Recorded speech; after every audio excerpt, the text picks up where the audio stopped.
నమస్తే welcome to రచ్చ media. నటి ప్రత్యూష మృతి కేసులో సిద్ధార్థ రెడ్డికి సుప్రీంకోర్టులో చుక్కెదురైంది. సిద్ధార్థ రెడ్డి పిటిషన్ సుప్రీంకోర్టు కొట్టివేసింది. వెంటనే పోలీసుల ముందు లొంగిపోవాలని సిద్ధార్థ రెడ్డికి సుప్రీంకోర్టు ఆదేశాలు జారీ చేసింది. 2 ఏళ్ల హైకోర్టు శిక్ష విధించగా సిద్ధార్థ రెడ్డి సుప్రీంకోర్టును ఆశ్రయించారు. చివరికి హైకోర్టు ఆదేశాలను సమర్థిస్తూ సుప్రీంకోర్టు అదే శిక్షను ఖరారు చేస్తూ పోలీసులు ఎదుట లొంగిపోవాలని ఆదేశించింది. 20 ఏళ్ల క్రితం నటి ప్రత్యూష ఆత్మహత్య కేసు సంచలనం రేకెత్తించిన విషయం తెలిసిందే. ఈ వ్యవహారంలో సినీ నటి ప్రత్యూష ప్రియుడు సిద్ధార్థ రెడ్డిపై కేసు నమోదైంది. ఈ కేసు ఇన్నాళ్లకు తీర్పు వెలువడింది.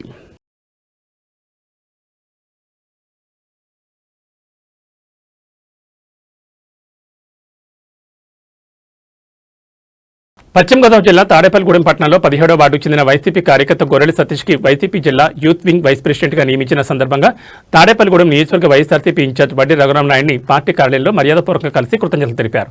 తనకు ఈ అవకాశం ఇచ్చినందుకు సంతోషం వ్యక్తం చేస్తూ పార్టీ కోసం మరింత బాధ్యతగా కృషి చేస్తానని తెలిపారు. ఈ కార్యక్రమంలో వైసీపీ నాయకులు మాకరా సతీష్, తానేటి అజయ్, దాకవరపు శ్రీనివాస్ తదితరులు పాల్గొన్నారు.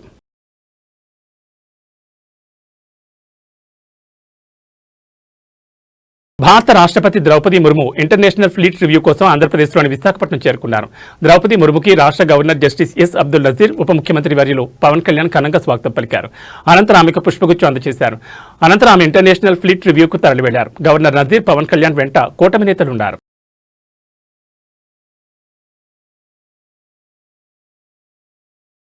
అమృత్ 1.0, అమృత్ 2.0లో భాగంగా దాదాపు 73 కోట్ల అంచనాతో పశ్చిమ గోదావరి జిల్లా తాడేపల్లిగూడెం మండలం కుంచనపల్లి జాతీయ రహదారికి సమీపంలో 2వ సమ్మర్ స్టోరేజ్ ట్యాంక్ పనులు శరవేగంగా సాగుతున్నాయి. ప్రస్తుతం ఉన్న సమ్మర్ స్టోరేజ్ ట్యాంక్ సామర్థ్యం తాడేపల్లిగూడెం పట్టణంలో పెరిగిన జనాభాకు సంబంధించి మంచినీటి అవసరాలకు సరిపడని పరిస్థితి నెలకొంది. దీంతో 2వ సమ్మర్ స్టోరేజ్ ట్యాంక్ పూర్తయితే పట్టణ ప్రజలకు పూర్తి స్థాయిలో మంచినీటి అవసరాలు తీరనున్నాయి. ఈ విషయంలో ఎన్నో ఏళ్లుగా ప్రజాప్రతినిధులు 2వ సమ్మర్ స్టోరేజ్ ట్యాంక్ పనులు చేసేందుకు పూనుకున్నా అవి గతంలో కొంతమేర మాత్రమే సాగాయి. ప్రస్తుతం కూటమి ప్రభుత్వం ఏర్పడ్డాక తాడేపల్లిగూడెం నియోజకవర్గ ఎమ్మెల్యే బొలిశెట్టి పర్యవేక్షణలో పనులు వేగంగా సాగుతున్నాయి. దీంతో రాబోయే వేసవి నాటికి 2వ సమ్మర్ స్టోరేజ్ ట్యాంక్ ద్వారా వచ్చే మంచినీటితో తాడేపల్లిగూడెం పట్టణ వాసుల దాహార్తి తీరనుంది.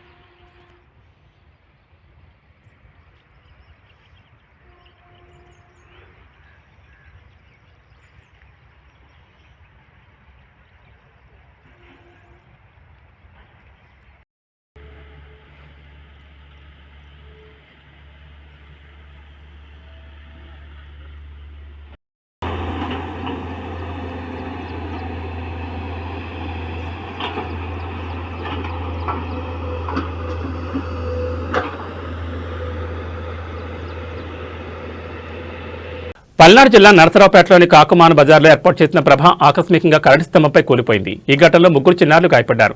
స్థానికులు వెంటనే వారిని సమీప ఆసుపత్రికి తరలించారు. ప్రభ కూలిపోవడానికి గల కారణాలు ఇంకా తెలియాల్సి ఉంది.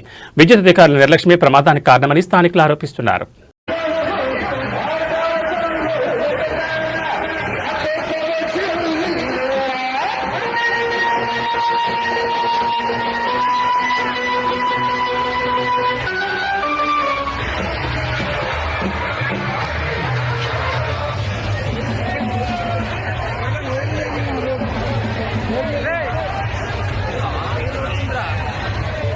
పశ్చిమ గోదావరి జిల్లా తాడేపల్లిగూడెం మండలం నవాపాలెం గ్రామంలో బైబిల్ మిషన్ చర్చ్ నూతన ప్రారంభోత్సవ కార్యక్రమంలో ముఖ్య అతిథిగా తాడేపల్లిగూడెం నియోజకవర్గం తెలుగుదేశం పార్టీ ఇన్ఛార్జ్, భవన మరియు ఇతర నిర్మాణ కార్మికుల సంక్షేమ బోర్డు చైర్మన్ వలవల మల్లికార్జునరావు పాల్గొన్నారు. ఈ కార్యక్రమంలో తెలుగుదేశం నాయకులు మద్దుకూరు ధనరాజ్, పెద్దగాటి మణిభూషణం, కండేటి శేషగిరిరావు, బండి నాగేశ్వరరావు, బండి నాగదాసు, కట్ట రాఘవులు, దార్లంక శ్రీనివాస్ తదితరులు పాల్గొన్నారు.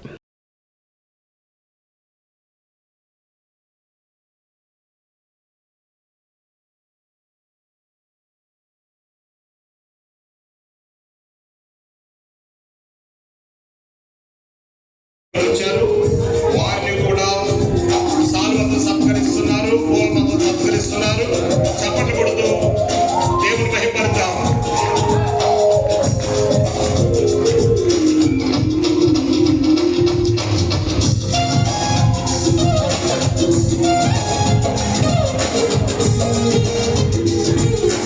మదనపల్లిలో అదృష్టమైన బాలికను చంపి డ్రమ్ములో దాచిన ఘటన వెలుగులోకి వచ్చింది. మదనపల్లి పట్టణంలోని నీరుగట్టువారిపల్లికి చెందిన చేనేత కార్మికుడు గోపీనాథ్ 7 ఏళ్ల కుమార్తె రిషికా ప్రియ నిన్న సాయంత్రం అదృష్టమైంది. సీసీ కెమెరాల ఫుటేజ్ ఆధారంగా రిషికా ప్రియను ఓ వ్యక్తి దారుణంగా చంపి డ్రమ్ములో కుక్కినట్లు గుర్తించారు. బాలిక హత్య కేసు నేపథ్యంలో నిందితుడి ఇంటి వద్ద ఉద్రిక్తత నెలకొంది. మదనపల్లిలో బాలిక హత్య కేసులో నిందితుడి ఇంటి వద్దకు ఈ రోజు స్థానికులు వేలాదిగా తరలివచ్చారు. ఒక్కసారిగా అక్కడ ఉద్రిక్త వాతావరణం నెలకొంది. ఆ సమయంలో ఏం జరిగిందో తెలియకపోయినా అక్కడ ఉన్న ఓ వ్యక్తిపై కొందరు స్థానికులు పిడిగుద్దులు కురిపించారు. పరిస్థితి అదుపు తప్పుతుందని ఆందోళనతో పోలీసులు వెంటనే జోక్యం చేసుకుని ఆ వ్యక్తిని గుంపు నుంచి పక్కకు తీసుకెళ్లారు. పరిస్థితిని అదుపులోకి తీసుకొచ్చేందుకు భారీగా పోలీసు బలగాలను మోహరించి నిందితుడి ఇంటి పరిసర ప్రాంతాల్లో బందోబస్తు ఏర్పాటు చేశారు. బాలికను సదరు వ్యక్తి హత్య చేసి డ్రమ్ములో కుక్కినట్లుగా ప్రాథమికంగా తెలుస్తోంది. సంఘటనకు సంబంధించి పూర్తి వివరాలు పోలీసులు ఇంకా వెల్లడించాల్సి ఉంది.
తూర్పుగోదావరి జిల్లాలో ఇటీవల పట్టుబడిన పెద్ద పులిని పాపికొండల అడవుల్లో విడిచిపెట్టారు. అధికారులు విశాఖ నుంచి రోడ్డు మార్గం ద్వారా తరలించిన పులికి రేడియో కాలర్ ఏర్పాటు చేశారు. ఇందిరాగాంధీ జంతు ప్రదర్శన వైద్యశాల పరీక్షలు నిర్వహించి ఆరోగ్యంగా ఉన్నట్లు నిర్ధారించుకున్నాకే అటవీశాఖ అధికారులు ఈ నిర్ణయం తీసుకున్నారు. అయితే పులి తరలింపు విషయాన్ని రహస్యంగా ఉంచడంపై పలు విమర్శలు వస్తున్నాయి. కొన్ని రోజులు ఇక్కడ ప్రజలకు కంటి మీద కునుకు లేకుండా ఈ పులి చేసిన విషయం తెలిసిందే. అయితే చాలా రహస్యంగా అడవిలో వదిలిపెట్టడంపై స్థానికులు విమర్శలు సంధిస్తున్నారు.